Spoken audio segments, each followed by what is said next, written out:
নমস্কার বন্ধুরা, আজকে আমি রিভিউ করব লরেল প্যারিসের glycolic bright glowing foam cleanser with glycolic acid and niacinamide.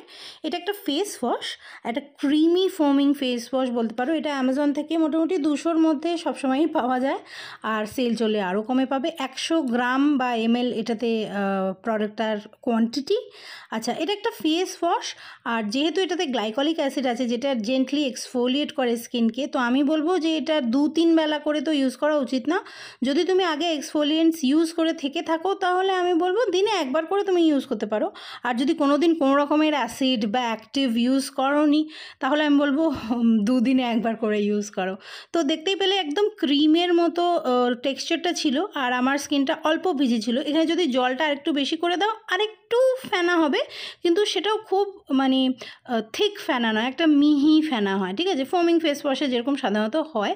আর আমি ভালো করে পুরো মুখে স্প্রেড করে নিচ্ছি। আমি চেষ্টা করি এটা চোখের আশেপাশে না লাগানোর, যেহেতু গ্লাইকলিক অ্যাসিড আছে আর এটা একটা এক্সফোলিয়েন্ট। যদিও চোখে জ্বালা করা বা এই ধরনের কোনো এক্সপিরিয়েন্স তো আমার হয়নি। আচ্ছা, একটা কথা বলি, যাদের ড্রাই স্কিন তারা এটা থেকে দূরে থাকো। যে কোনো ফোমিং ফেস ওয়াশই একটু ড্রাই স্কিনের জন্য অসুবিধাজনক হয়, বরং অয়েলি স্কিন আর কম্বিনেশন স্কিন হলে ভালো। আমার নর্মাল স্কিন, আমারও কিন্তু একবার ইউজ করার পর বেশ ড্রাই লাগে। দেখো এখানে স্কিনটা পুরো মোছার পর একদম ম্যাট হয়ে গেছে, কোনো গ্লো, কোনো অয়েলি রেসিডিউ কিচ্ছু নেই।